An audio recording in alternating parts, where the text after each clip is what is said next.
Today, folks, this is Greg Judy at Green Pastures Farm. Today we're over with the cow-calf herd and all the yearling heifers are in here, and they are going to be exposed to a bull 1st of July, and we're May 22nd.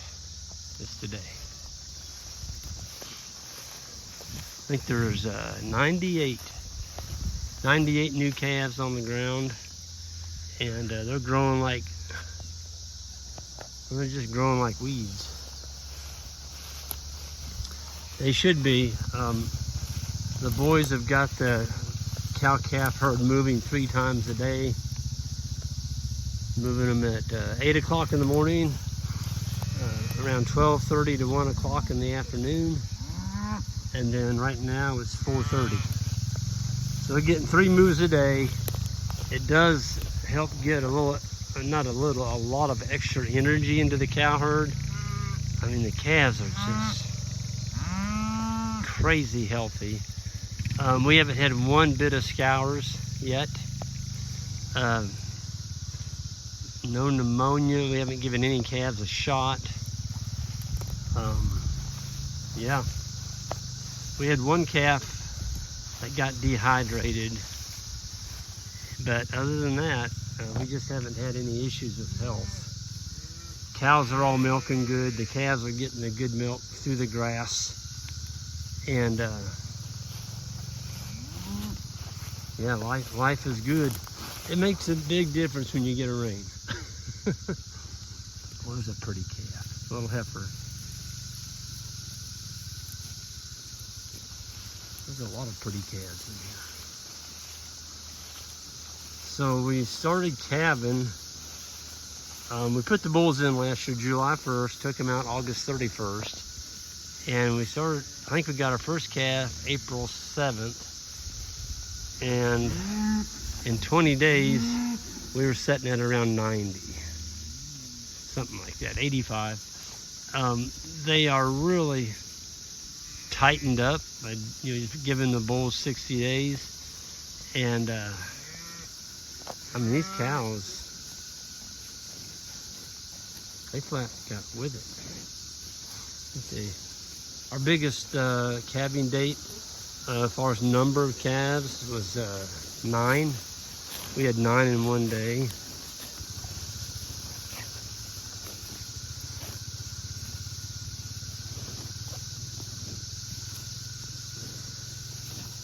See the heifers, there's a lot of little heifers in here. Some of these are summer heifers from last fall.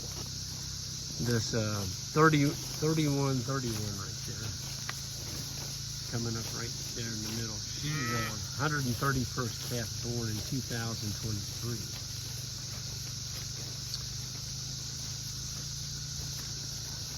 Yeah, this one's an older heifer. That's the 40th calf born in 2023.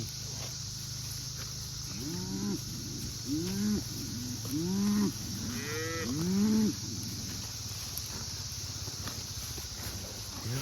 telling you what, now this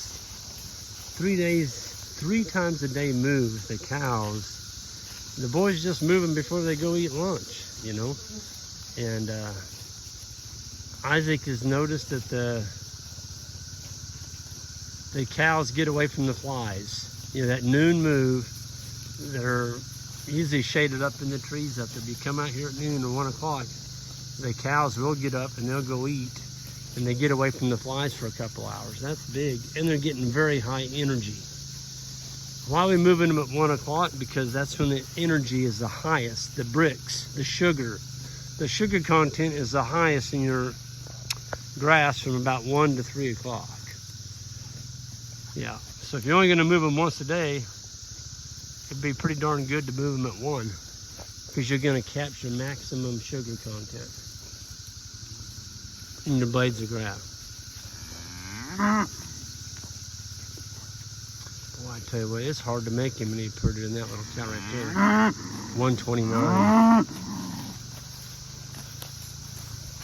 Oh, she's just a beaut. She's had her second calf. That cow right there will weigh probably 850. I like them that way. I tell you what, they can look at grass and stay fat all winter long.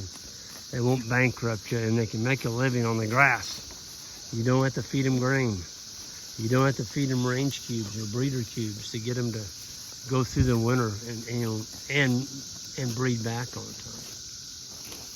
You know, give you a calf looks like that right there.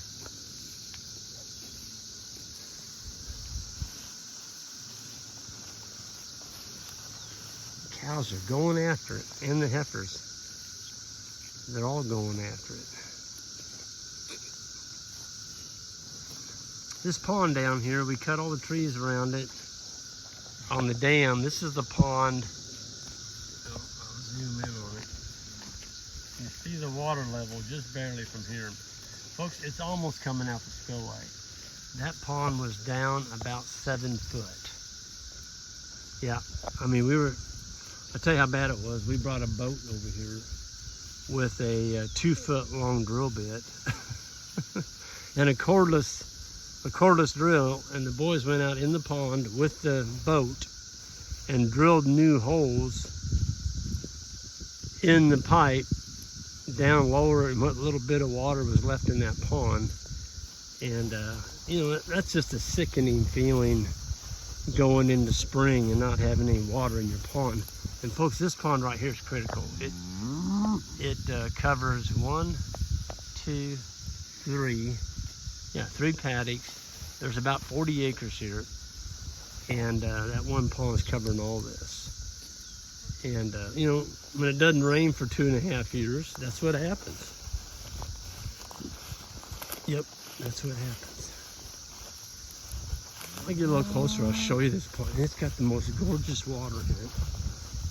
I'm so thankful I saw a great big swirl. So the fish, you know, the fish are still in there. There was enough water.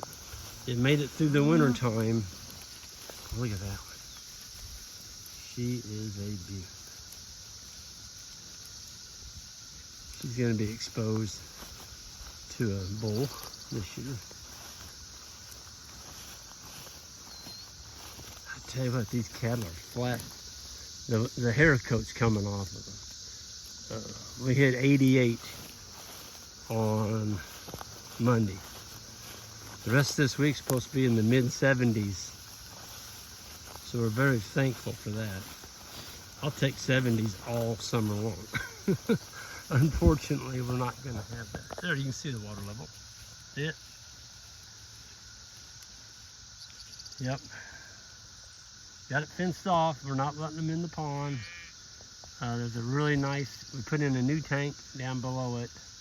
Our old plastic tank finally threw craps on us. It cracked, and so I just replaced it with a metal one sitting on there's a concrete pad back there. We put an 800-gallon tank back. We did have a 400-gallon in there, but I doubled it. I went twice as big. There's about 300 head in here, counting the calves. There'd be a little bit more than that, about 320. But the 800-gallon tank and a 2-inch brass valve, we're not going to run out of water. Not now. I mean, look at that. Whew. I'll tell you what, for a grazer to have his ponds licking on the spillway, I told the young men a minute ago, I haven't seen that pond like that for 3 years. 3 years.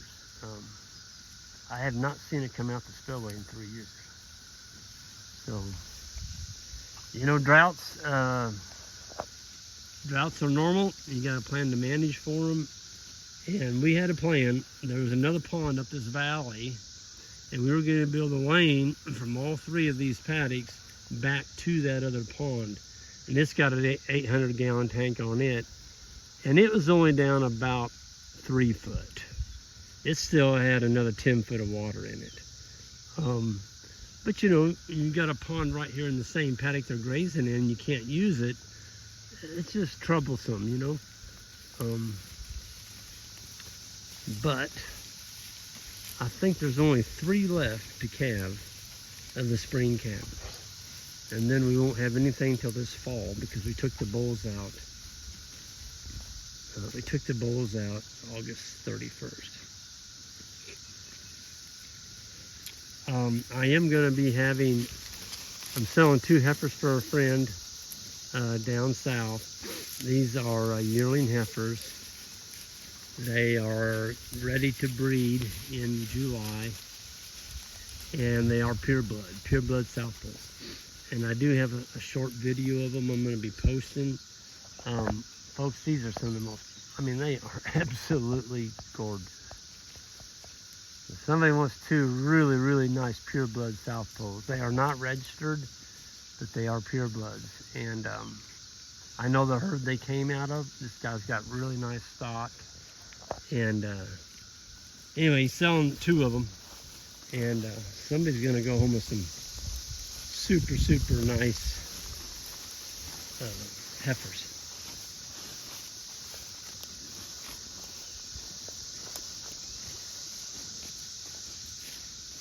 Yep. That cow's so full, she'll be laid down.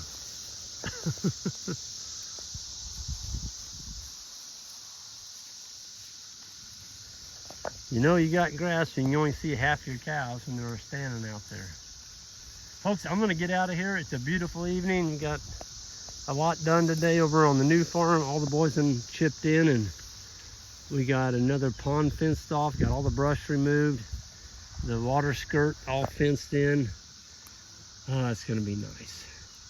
And we fenced off a wildlife slough yesterday. And each day we're just knocking out little projects. So it's just going to make it easier to graze over there, having a few permanent things put in. And we're leaving, the center of the farm, we just got strips put in, single wire, but it sure makes it go easier when you have something you can pull a poly wire from without going a mile to find power. Folks, y'all have a good one. We'll see y'all down the road, and hit that subscribe button on the way out. I'd appreciate it. And everyone be safe out there.